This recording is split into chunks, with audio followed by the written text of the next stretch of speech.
Love is in the air this holiday season, and these pups are looking for some smooches too, as well as to raise awareness for Pets for Vets.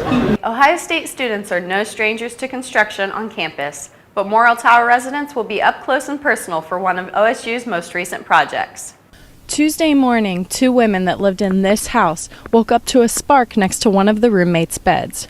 What happened next, they were not expecting. Multiple customers at several Short North bars reported that their drinks had been drugged over the weekend of January 16th. These customers reported memory loss, unauthorized credit card charges, and assaults. These incidences prompted a safety warning issued by the Short North Alliance, who urge anyone that witnessed suspicious activity to call the police non-emergency line at 614-645-4545. November 24th is full of many activities, and one that sticks out, the Beat Michigan Pep Rally.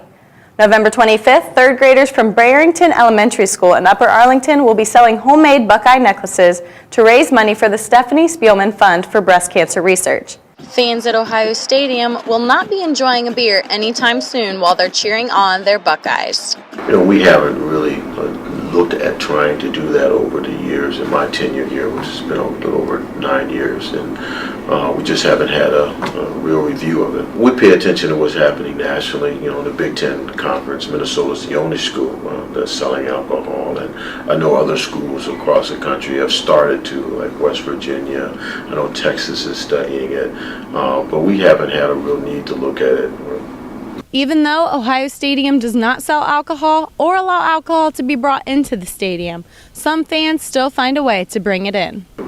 We do not pat down people when they come in the gates, and I want to avoid that as much as possible. So hopefully through education and encouragement we can decrease the number of people who sneak in alcohol to the stadium. Studies do not show that if a stadium sells alcohol, that the sneaking of it will go down.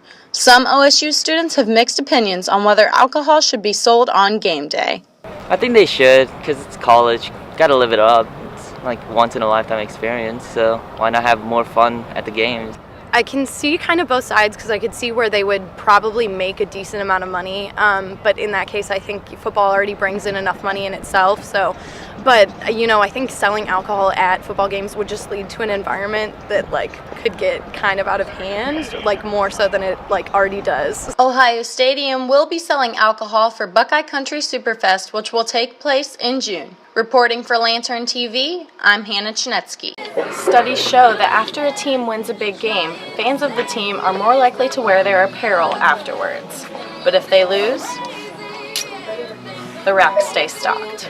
I totally agree, and we see it every day. Definitely business is a lot bigger when we win, and we see the decrease when we lose. A recent study conducted by Ohio State professors found that students are more than twice as likely to wear their team's apparel the day after a win. Some even show their spirit all week long. I wore a shirt on Monday, of course, because they were playing. On Tuesday, I wore another shirt, and I think I actually wore another one Wednesday. So I've kind of exhausted all my Ohio State shirts, so decided to pick one up here that says National Champion on it. So I'm a diehard fan. I usually wear apparel no matter what. So. Fans were dying to get their national championship gear as early as 7 a.m. on Tuesday morning. It's been great. We had a pickup of locker room shirts at 6:30 a.m. on Tuesday morning. I drove them in about 7:15. When I got here, there was a line wrapped around the store, people waiting to get in. So we opened the doors and everybody came in, and that's when it all started, and it hasn't stopped. For Lantern TV, I'm Hannah Chenetski.